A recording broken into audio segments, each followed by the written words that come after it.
Okay, we're live. Hello, everyone. Welcome back to GetFPV channel. Today we have something that is really exciting for us.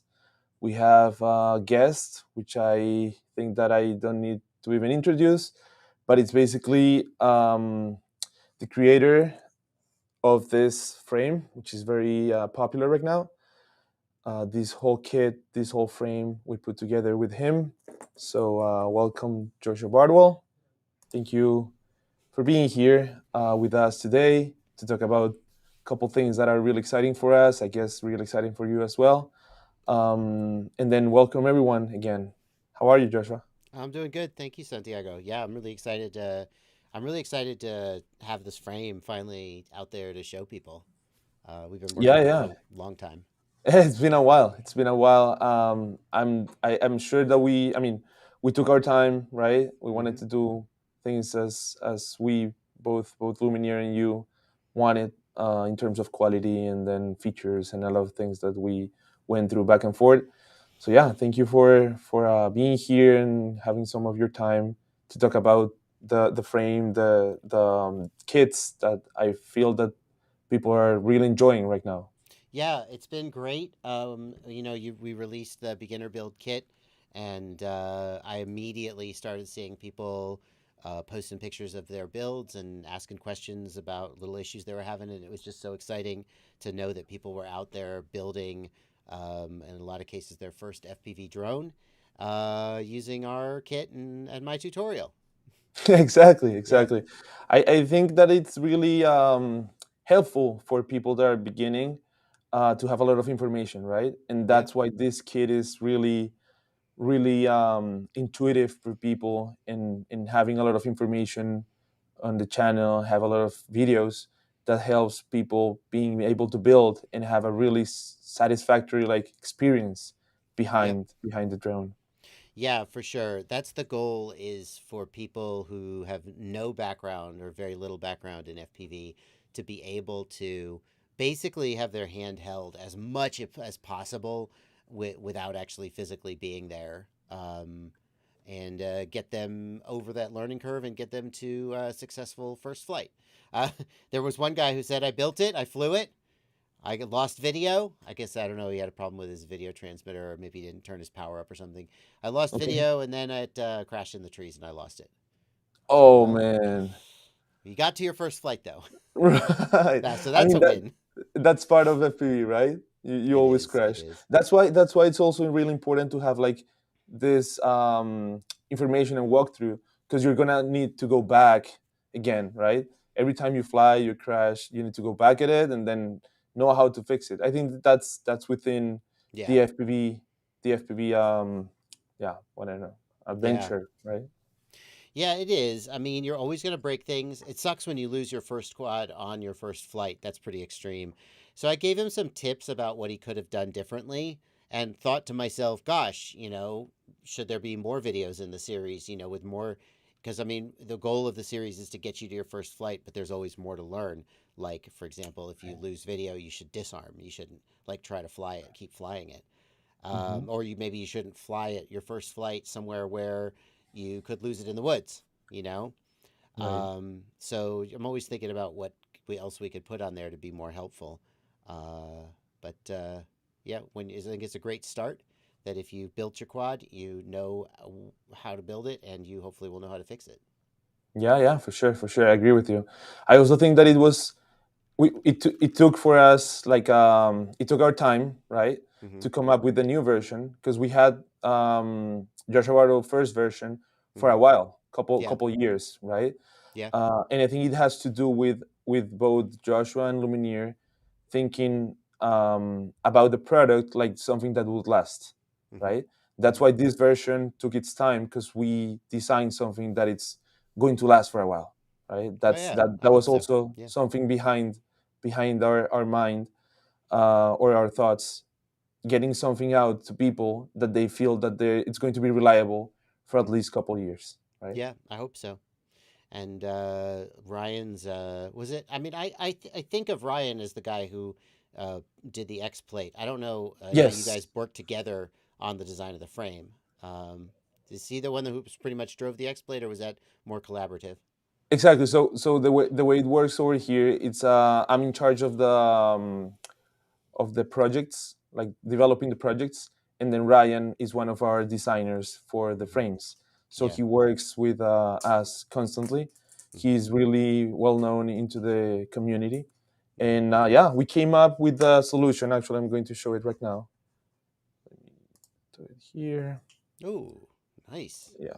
We got the So we top down came up view. with we came up with this solution, which is basically, I think that most of you people already saw it, but it's basically Hmm. just an X plate that it's aluminum, right? Hmm. Before this was made out of carbon fiber, and then the way that it works, it's like a vise. So Hmm. it has these two side wedges that basically just go in as you turn the screw. Hmm. That way, yeah, you can just tie the arms when the yeah, maybe when you crash they get a little bit loose, so you start Right. tightening it. So Yeah. that was really cool. Well, that was a problem that we like. The original arm mounting mechanism on the QAV-S was really innovative. The way that it sort of applied side pressure, but one of the issues we did run into was either after crashes it would loosen up a little bit, or just Hmm. depending on the manufacturing tolerances, sometimes it was a little tighter. And it's really great that not only does this solve that problem because now you just tighten the screw down and you make sure that your arms are snug, but in addition to that, it means that you have lateral clamping force on the arms, which I think, if there are other frames out there that do it, they're extremely rare. Right, that's true, that's true. I think that this is one of the frames that actually does lateral, because Yeah. most they do just vertical, right? They sandwich the plates, and it's fine. It's just that we wanted to introduce this new method of Mm-hmm. tightening the arms. Mm-hmm. And the thing, like you just said, is that tolerances between carbon fiber plates, they're never the same, because the bed of the CNC sometimes it wears off. Mm-hmm. So you start having some play that you cannot get rid of, even if the design is just perfect. Doesn't Mm-hmm. have to do with this, do with the design. It has to do Mm-hmm. more with the manufacturing, right? Yeah. The only Yeah. way to get rid of that variable was just to introduce a new material. I mean, in the concept, which Right. is aluminum. So that solved us the issue. So yeah. Yeah. In addition to that, that X plate was carbon, and I don't remember the Mhm. thickness, but I think it was relatively thin. It was maybe a 1.5 millimeter carbon, I would Yeah, I think it guess. was 1.5 to 2 millimeters. Yeah, Yeah. and I had cases where that would be the part that gave out that X plate. The arms would be fine, the whole frame would be fine, but that X plate would break from the stress of the impacts the arms were taking in a crash. And it was really a shame to have to pull the whole bottom of the quad apart to replace that X plate. Um, and now that's just not going to happen. Like the Right. X plate is not going to break. The Yeah, yeah, aluminum yeah. Something else is gonna give before the XSplit for does. sure, Yeah. for sure. Yeah. Yeah. I mean, I think this is one of the strongest arm mounting mechanisms of any frame that's out there. And I really like the way that it also shows as an accent. When Hmm. when you have the full frame built, you see more of the purple as just Yeah, as an accent, right? It's yeah. pretty cool. So what happened is that after we did this, I mean, in like in parallel when we were doing Hmm. this frame kit, we also knew that people wanted to have a solution that they could put together as a DIY kit, Hmm. because a lot of people they do like the option of building and following the tutorial and Right, guide that you put together, right? right. So we ended up with these two kits that I have here, and these kits are basically everything you need to build your drone, right? Yep, yep, So we yep. have two SKUs, two different versions. I'm going to show you later on in our website. Hmm. But basically, let me open this up. You have. I'm just going to do like a quick unboxing here. Hmm. You have your frame kit, which is the one that I just showed you. Hmm. Then you have for the analog. So we have analog version and HD ready version. So for both, you have your frame kit, you have your motors, Hmm. which are Silo Stealth. If you want to, if you guys want to see more in-depth review, of course, you can go to Joshua Bardwell's channel and check up the both, like all the videos that he put up in terms of the kits, but Hmm. we have camera, antenna, video transmitter, and then we have the stack, right? Yeah. Together with some hardware and miscellaneous stuff to put together the kit with antenna mounts, wires, zip ties, and then we have a channel sticker and three sets of props. That's Yeah. basically what comes inside of the kit. The only difference between this kit, the analog kit, and the HD ready kit, it's of course analog comes with the transmitter, video transmitter, camera, and antenna for the system, and then HD ready, it's ready for you to put any HD system you want, right? Yeah, I was surprised that the analog kit was more expensive than the digital kit until I Right. realized the digital kit doesn't come with a video transmitter. You have to provide your own. And that was just because I think the instructions for mounting and everything are a little bit different, but basically what comes in the kit is the same except for the video transmitter. And rather than have 3 or 4 different SKUs, just have one SKU, one product, and then people just add their own made the most sense. Exactly. So Yeah. the thing is that right now we have a lot of options for digital systems, Hmm. and giving people options to mount whatever they want, even if it's walk snail or DJI or HC0. That Hmm. was like the main thought behind the HD Ready kit. Hmm. Um, yeah, basically that's it behind the kits. So the good thing about this, it's everything that you need comes together. Everything that you need for building the first kit that you're, yeah, gonna Yeah, build. there were a couple things we left out, which the product page notes it, but I've had a couple people ask because so it doesn't matter how often you like show a warning on the product page, some people will miss it, but it doesn't Okay. include the receiver. Um, I used an Express LRS receiver in my tutorial, and I said if you want to follow along with the tutorial, this is what you should buy. But we didn't want to assume like somewhere out there's someone who's flying Crossfire or someone who's flying FreeSky and they already have a controller and they wouldn't want to buy an Express LRS receiver that they wouldn't be able to use. So that's the main thing that's left out. I think you have to buy that Hmm. separately. And then of course if you're starting from scratch, there's a million other things you could buy. Right. That's right. That's true. Let me show you real quick on the because I think that you have a good point. I'll show you right here, Yeah. guys. So this is basically the product page on GetFPV. So both HD ready and analog kits are in stock. You can just, yeah, look for beginner DIY FPV drone kit, Joshua Bardwell, and then we have under here Hmm. a list. Let me see where you can find a list of recommended not included parts, as Joshua Hmm. was saying. Hmm. Basically, these are parts that you can pick. If you want, for example, in the HD Ready, you can select whichever unit you want, or if you don't have batteries, battery charger. Like all of these things have been put out together with Joshua in terms of what he uses.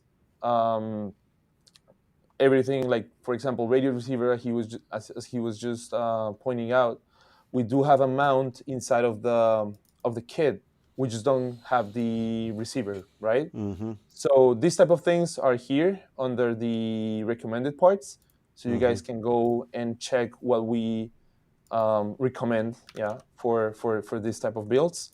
And I'll go real quick here to show you guys that we have the H ready kit, and then we have the analog kit together. So we have both kits, or if you just want to have the frame kit, that's also something that we have here together with spare parts, whatnot. Yeah. Yeah. Yep. That beautiful purple, of course, I love it. I don't know if maybe it's been a little bit controversial because I've seen some people commenting like, "Oh, I really like the frame, but I hate purple," and I don't know. I don't know. I'm torn. Right. I Make guess it generic just to make better sales. I don't know. right. I mean, it has to do with the personal preference, right? It's a Yeah. signature frame. Yeah. So a For sure. signature, you like purple, and that's it. Yeah. Maybe in another frame we will have a different color.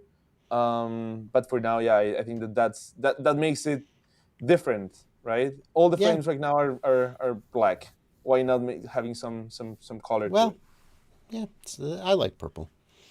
Somebody else said, I do blue and gold or whatever, and purple just doesn't go.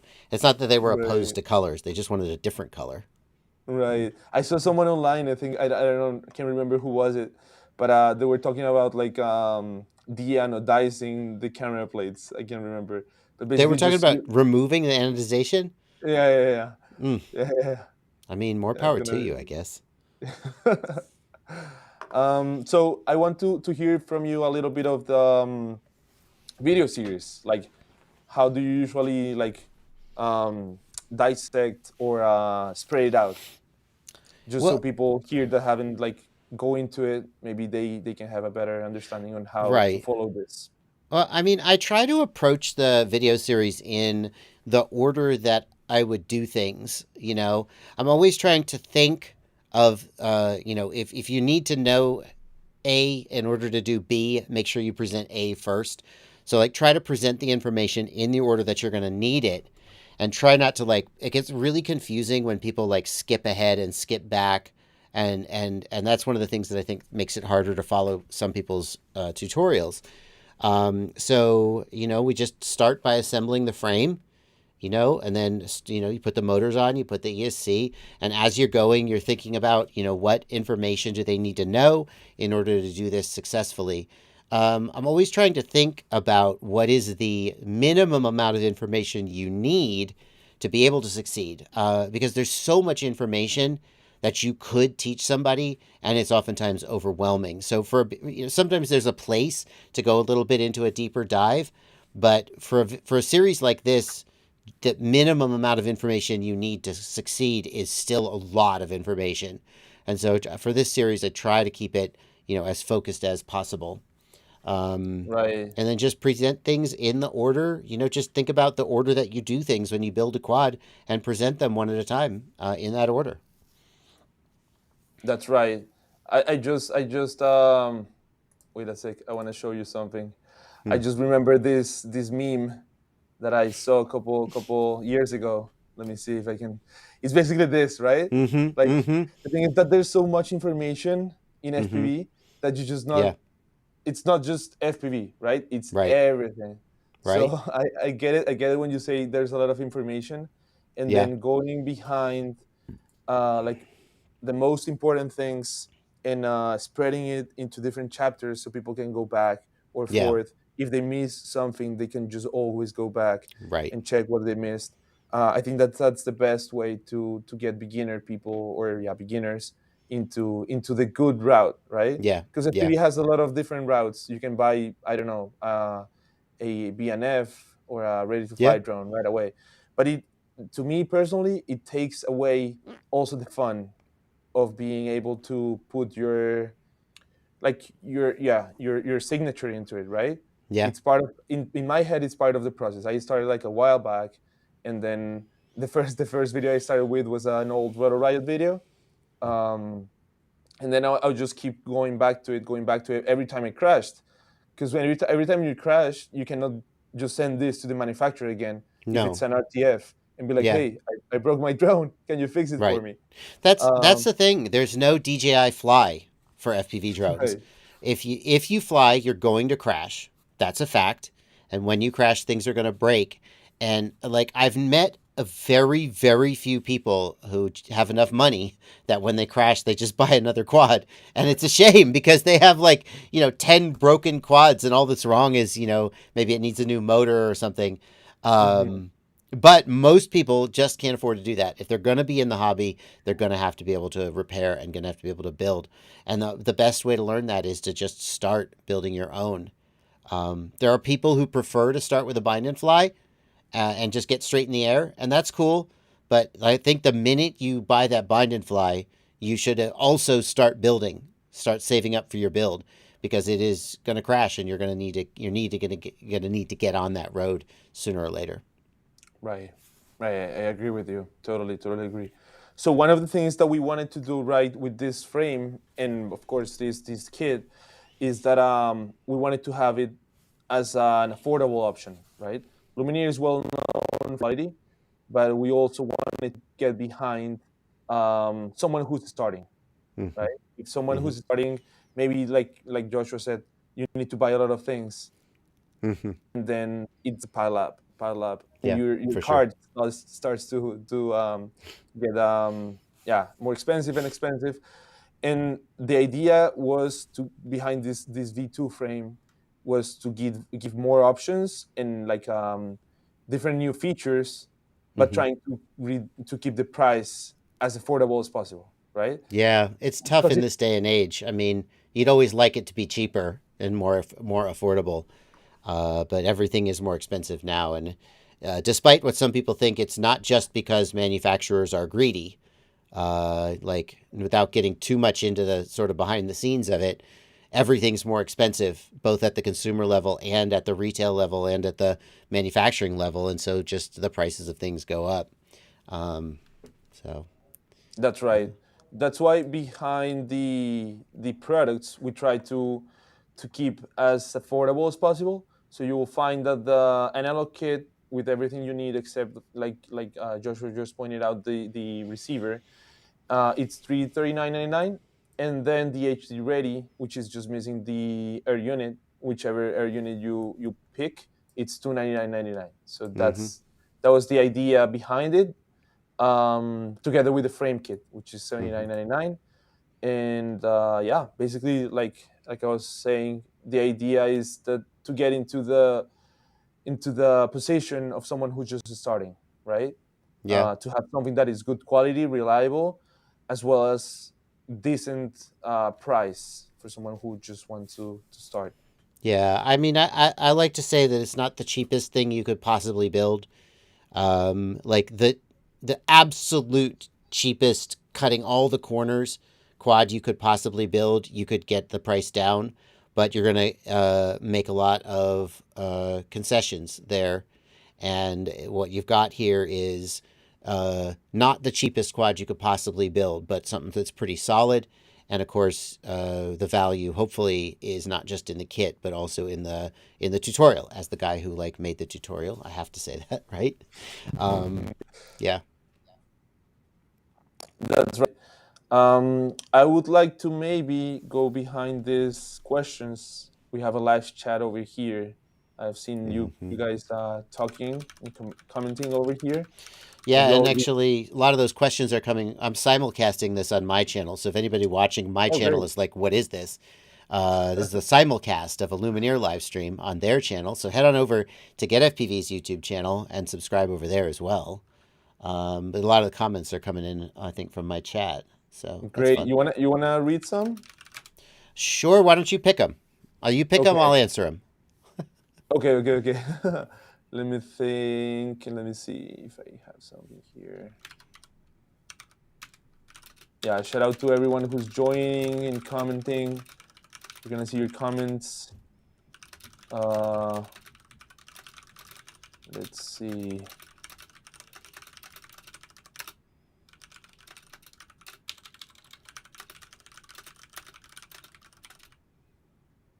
One sec. Is this kit global or just the US? Oh, great So, question. Ian Great Cooper question. asks. So, I believe the only place to get it is Get FPV right now. Is that right? Right now, we are the only place to get it, but we are getting this kit, just the kit, the frame kit, sent out to I think two or three more retailers Mm-hmm. around the world Mm-hmm. that they are going to start selling it. But yeah, just the kit, the frame kit, as of right now, is just here the fee, but you can buy it somewhere else. But this kit, The beginner the build. white kit, the bigger build, this is yeah, you can only find it. Yeah. So, I mean, you can buy it from Get FPV and they'll ship it pretty much anywhere. But a lot of people in Europe are a little annoyed at the cost of the shipping, especially because I had one guy who contacted me and he said he bit the bullet. He paid the shipping to ship the kit to Europe because he just wanted it that badly. And then when he crashed and broke it eventually, he had to do the same thing again for replacement parts. So there you go. Just how what it is. But We do, yeah, you're right. We do worldwide shipping. We do shipping with any or your preference mhm. shippers such as DHL, FedEx, UPS, everything you want, anything you want. But yeah, if we feel that there's going to be a demand of people outside of the US that want this kit, I think that it's a good idea to have Hmm. dealers get them as the That would full be kit, great. That would right? be great. Yeah. That'll be cool. Yeah, I mean, I'm sure the demand would be there. People would just have to know where to order it from, know who had it. There's definitely people who want to be able to get it, no doubt. right. Yeah, great idea. Let's see what else we. Is it bando proof? Well, I'm going to give you my honest answer to that. And my honest answer is that my preference when I design a frame is I wanted something lighter weight. Way back when we did the V1 of the QAV-S, um, my priority for the JB QAV-S was to have a weight coming in around, I think we hit around 115, maybe 120 grams. And I had just come off a build. My builds had been getting heavier and heavier and heavier. And I had just come off of like a 900 gram with GoPro 900-gram 5-inch build, and it flew really badly. I was really unhappy with how it flew. It was really sluggish in the corners and slow to accelerate, and I didn't like it. So I started exploring lightweight builds, and I really wanted a frame in that lighter class. There are a lot of people who say the difference between 120 and 140 gram frame is only 20 grams. That's not that much, and it's true, but it is 20 or 25 or 30 grams you can save on your frame, and that's, it adds up. Weight savings add up. So it's not the most durable frame because durability wasn't our priority when we designed it. We want a reasonable amount of durability, but if you look at the kind of flying I do, I'm not in concrete bandos smashing it into walls day after day after day. That's just not what I do, and that's not what the frame is intended for. So I think if you do that, you will be disappointed with how often you break an arm. If you do more sort of normal style flying like I do, it's reasonably durable. Right. Yeah, I agree with you. I think that there's like a balance between different. I mean, you cannot have it all, right? Right. You need it's a trade off. If you want durability, you need to sacrifice some weight. If you want agile Hmm. maneuvers and different things and a flight that it's different, you need to start giving up things, right? Yeah, Uh, for sure. that's why it's a signature. It's a signature build because that you build, you fly. Um, but yeah, I agree with you. Maybe this is Yeah. not the most bulletproof frames, but as well, I've took it to its paces and Hmm. I've crashed multiple times, and it's really Yeah. decent. No, it's reasonably durable. It's reasonably durable. There's a level of abuse. There's people out there. I'm not going to name names. You could guess probably who they are in the chat. There's people out there who say, I don't give a damn how heavy my quad is. I just want to know for sure that the frame's not going to break. And they have durability at all costs. And that's not where my priorities are. I'm think reasonable durability, but without sacrificing agility, is my priority. Right. I have another question that says, is the receiver like ELRS thing? I guess this is someone new to the hobby. Hmm. Hmm. Um, if you want, you can explain a little bit about it. Yeah, the receiver. So the receiver is what receives the signals from the controller that you hold in your hand. You got the controller in your hand. You're moving the sticks, and it's transmitting the signal for what your stick movements are and so forth. And the receiver is the thing on the quad that picks that up. So if you're thinking about Express LRS, Express LRS is a control link protocol, and the Express LRS would be the receiver. Um, there are other control link protocols that people might use, things like Crossfire, Tracer, Ghost, Free Sky. We could just throw off a bunch of names. All of those are control links, and all of those would be related to the receiver that you put on the quad. Yeah, perfect. I guess ELRS is your preference as of right now, right? Yeah, pretty much. Pretty much. The main reason, there's two things I like about ELRS, and one is I really dig the excitement and passion that the developers bring to it. I talk with them sometimes. I hang out on the Express LRS Discord server, and it's just really fun and inspiring to see people who are so excited and passionate about the work that they're doing.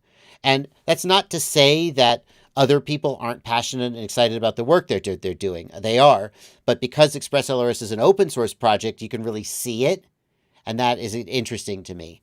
Whereas closed source protocols, they do all their work behind the scenes, and then they're like, oh, Right. here's our new thing. The other thing is that ExpressLRS is very, very available. It's like it's never out of stock. If there's because it's open source and multiple companies make it, you can always get it. And so it's kind of annoying when you want to buy a receiver and you can't get it because they're all out of stock all around the That's world. true. Yeah, Yeah, you have a good point about stock and availability, and I yeah, also think that since more people can manufacture these receivers, they start to go down in price. Because true. when you have a lot of yeah, people and brands competing with different receivers that they all have Yeah, the same protocol, they start to be more affordable and yeah, to the yeah, market. for sure. The flip side of that, it has to be acknowledged, is there's also a race to the bottom in terms of quality. So people are used to when they buy an ESC or when they buy a flight controller, if they see one that is like super, super cheap, or maybe there are certain brands that you just know, oh, no, they have bad quality. I shouldn't buy that because it'll just die. But people aren't used to taking that attitude with receivers because this is like the first time in my time in FPV for sure where there has been an open source control link that anybody can make hardware for. So normally you buy a Crossfire receiver and you have confidence that TBS wouldn't sell you a bad piece of hardware, that they've tested it, that they've quality controlled it, and you can trust them with your control link. But you buy an ExpressLRS receiver and the ExpressLRS devs who really care about the project, they're not the ones making the hardware. And the Right. companies making the hardware, in some ways, are less accountable. And so there's cases where you'll get a batch of receivers and like you'll get three bad receivers right out of the box. And you'll go, oh, well, and what people think is, oh, ExpressLRS sucks. But what they should think is this particular brand, I'm not going to buy anymore. And I'm going to buy a reputable brand. Right. And so that's just not an attitude people are used to having when it comes to their control link, though. Right. Yeah, exactly. And it's something that you cannot. I mean, in my perspective, it's something that you shouldn't um, lowball. You know, it's something Mm-hmm. that should like always be like priority. Like video and radio, for me, it's something Mm-hmm. that should be always top tier in Right. terms of what you buy. Yeah, for sure. Yep. Because like you could buy a mid-tier motor and your quad will still fly, but if you Exactly. lose video or you lose your control link, you're done. You really Hmm. need the best. And so like instead of paying $10 for an ExpressLR receiver, you buy a different brand and maybe it's $15. Um, but you figure it out. That's right.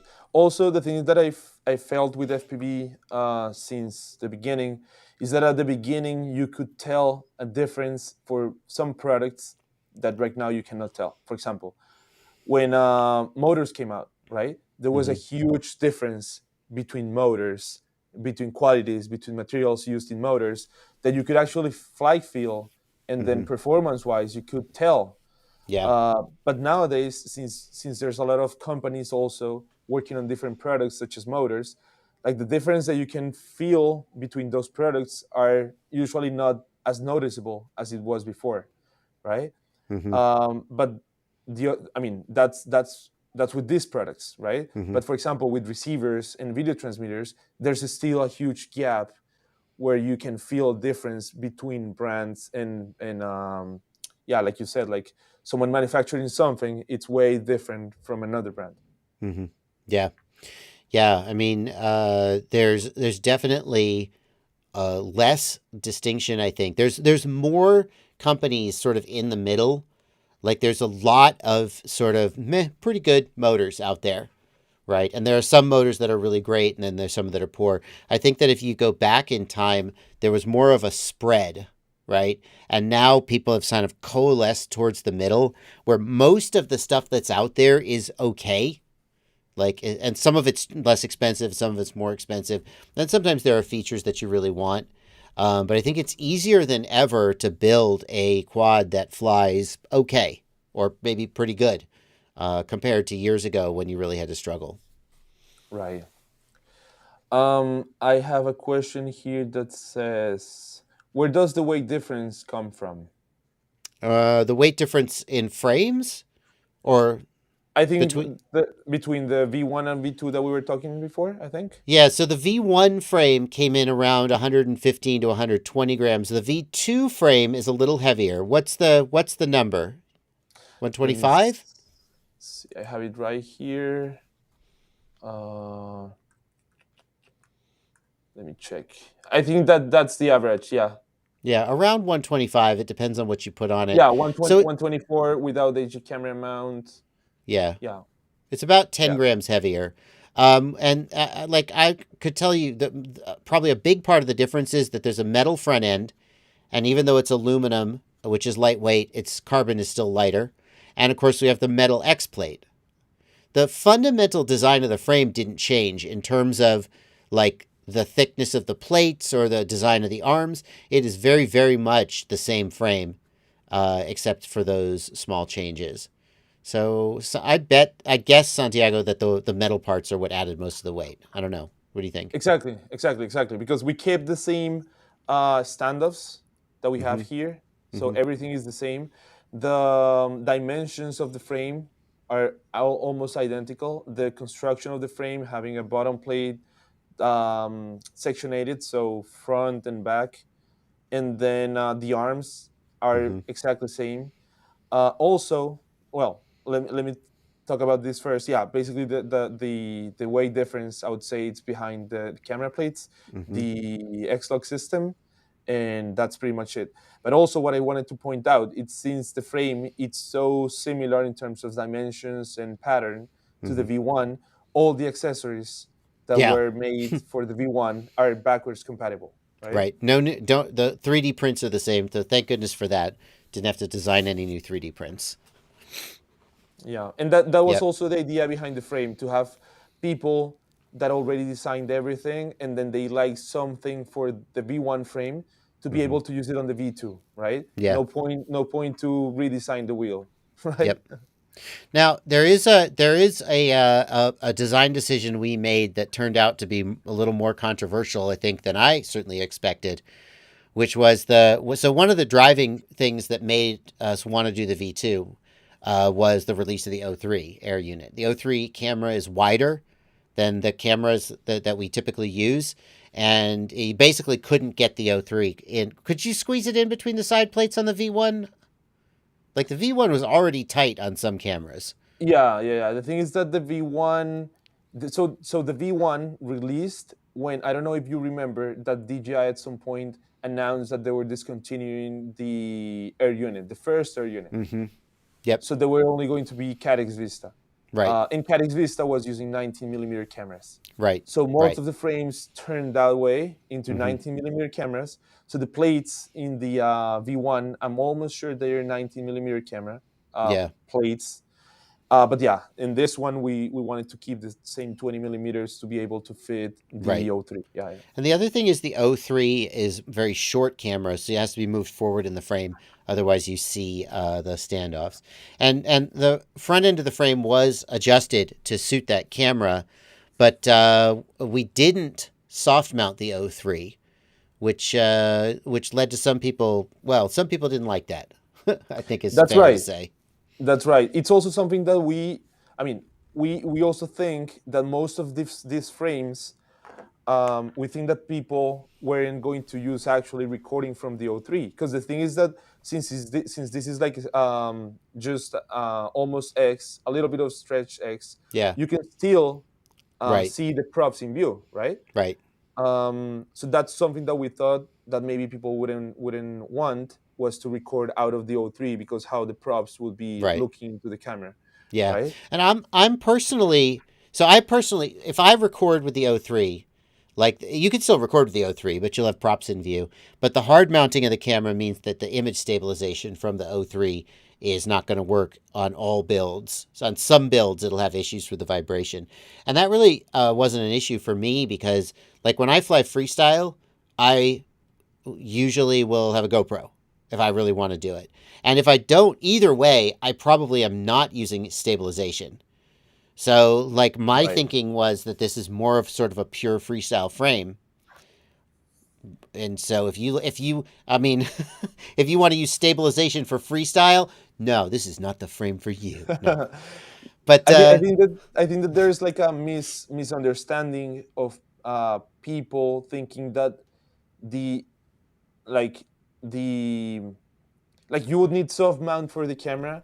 Like right, the only thing that you would need soft mount for the camera is if you were going to record and use gyroflow to stabilize. right. That's Or the the only thing. built-in O3 stabilization.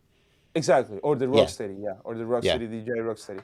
But apart from that, the video is solid. Like you Yeah. fly and Oh, you yeah. don't see any vibrations. And the hard-mounted camera is going to be more secure is the counterpoint there. Although a lot of people are soft-mounting cameras and are okay with it. So but that's just a case where again it's a sort of a pilot's build. It's my build. The idea behind it is that we're making it like we're making some concessions. We're not going to design it for only one video system because it's the video system that I use.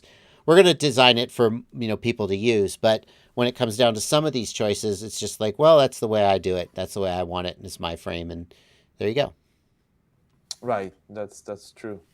Yeah, Maybe we read a couple more questions, like one or two. sure. Um, thank you again for your time, Joshua. Oh, for sure. I don't know if you have some over there. Let's I see see people here. commenting here about their weight on their drones.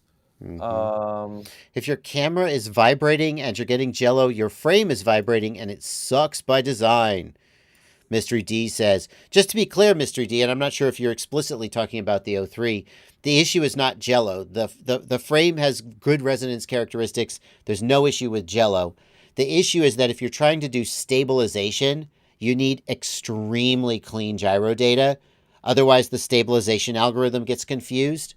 And that's why people are soft mounting the O3 camera because the O3 camera has a gyro inside the camera that records gyro data for use with gyroflow or DJI's built-in stabilization, and that's the part that doesn't work if you don't soft mount the camera.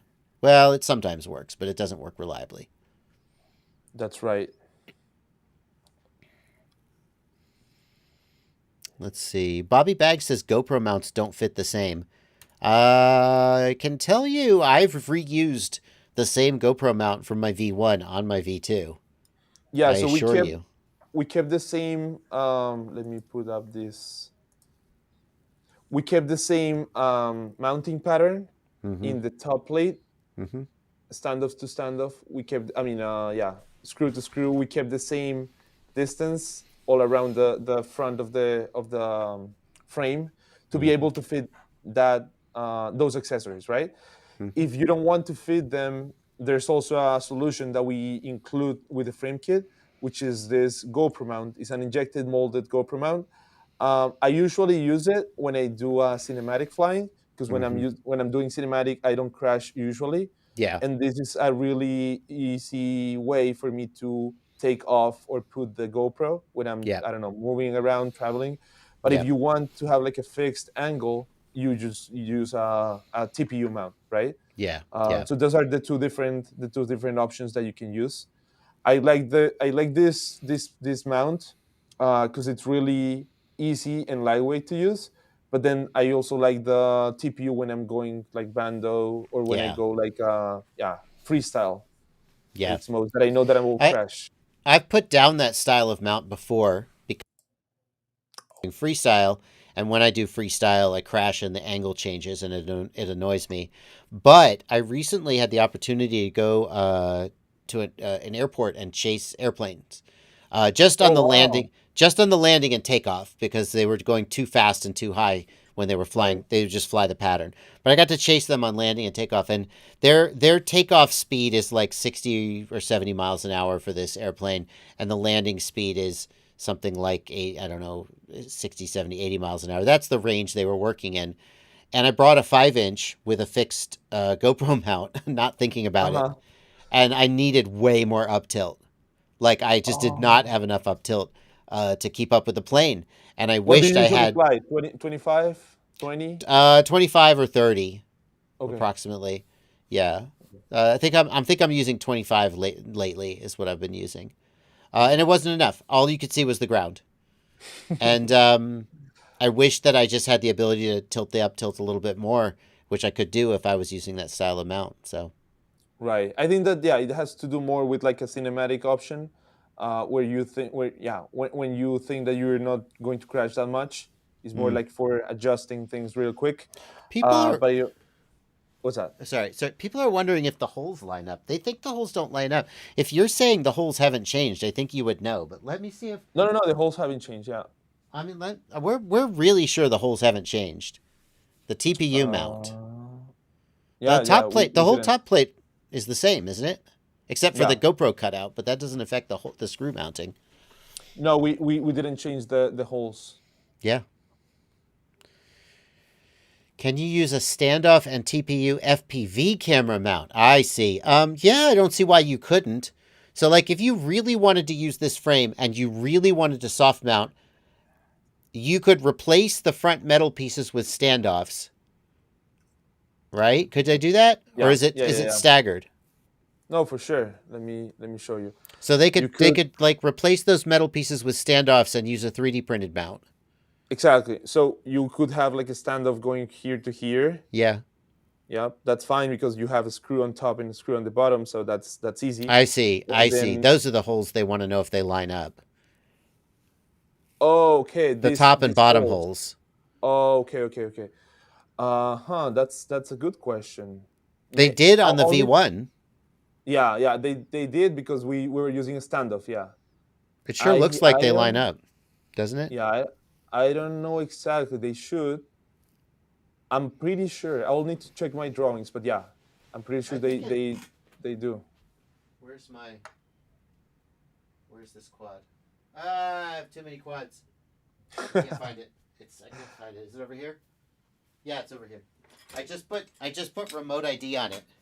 I got a Oh, video. I got a video where I'm going to show people how to put remote ID on it. Blech. But okay. Which module are you using? Real the quick. flight test easy ID. Okay, we got them in stock. I mean, we're releasing them pretty soon. We just got Yeah. them. What was it, yesterday on GetFPV? It sure looks like they line up, guys. I think you could put a standoff in the front. It really looks to me like they line up. But Santiago, you have the drawings. You can say for sure. Yeah, I think I'll they check. line up. I'll check. I'm pretty sure they do. I'm pretty sure they Mm-hmm. do. Yep. There was not a point to not line them up. Yeah. No. Yep. I agree. Cool. Perfect. Um, I don't see any more questions here. Maybe you'll see some. Any idea about doing a 3 or 3.5 inch version? That's a great question. That's a great question. We see that people are actually liking a lot the build guide, build videos series, and of course we would like to do more products. And then a product that it's within Joshua's mind, I think it's something under sub to 50 grams. I mean, sub to 50 grams, right? Yeah, a lot of people are going sub 250 because they're concerned about remote ID and they just don't want to deal with it. For people who do want to do remote ID, so this is the flight test easy ID module, the flight test remote ID module on the JB QAV-S beginner build. Uh, Nice. that's what it looks like. The good news is that it can act as a GPS as well. It Although can. it can, Okay. but the Xylo Stax flight controller we use only has 2 UARTs. So if you're using a Okay. digital video transmitter and Express LRS, you don't have a spare UART for GPS. So that's kind of a bummer. Okay. But this is what it will look like if you have a remote ID compliant beginner build. Not the end of the It's world. 20. It's 20 by 20, right? Well, it has 20 by 20 mounting, but you can see it's a little bit larger. You can see the mounting holes there. It's a little larger than 20 by 20, but it does have 20 by 20 mounting. However, I just don't think there's anywhere inside this frame that we could fit it, right? It's Yeah. pretty packed in there. And if you put it inside the frame, then the GPS wouldn't get lock anyway. So So Right. I hung it off. I asked a friend of mine to design me a 3D print, and I hung it off the rear. And I've got a video coming out soon showing people how to do this Very cool. Very cool. if they want to, which Yeah. isn't which is an individual personal choice that everyone must It make for themselves. it reminds me when the first when I was using like an Ace 32 that I had to have like an additional board for OSD. Yep, So I it's remember. it feels very similar to have an Yeah, additional board for. But yeah, you're right. Up to personal preference. yeah, yeah. Yeah, I see someone's here saying yes, it's up to 50 grams with the Joshua Bardwell build motors would be nice. Yeah, that's something that we could work on. Yeah, definitely. Interested in seeing that future video? They're talking about your Mm-hmm. remote ID. Is the Easy ID powered by a 10-volt pad or from the balance lead? The Flight Test Easy ID remote ID module, which is for sale at GetFPV as well. That's one of the things they did was they wanted it to be available through retailers so people could get it. It is powered between 2S and 8S voltage. You power it directly from battery voltage up to 8S. So no need for a 10-volt regulator or any nonsense like that. Wire it straight to the battery. Yeah, I guess iTest is releasing their this week, Mm-hmm. and we will be able to have it on the store because we already have the shipment over here. It's just a matter of waiting on them for them to release it. Yeah, Yeah. great,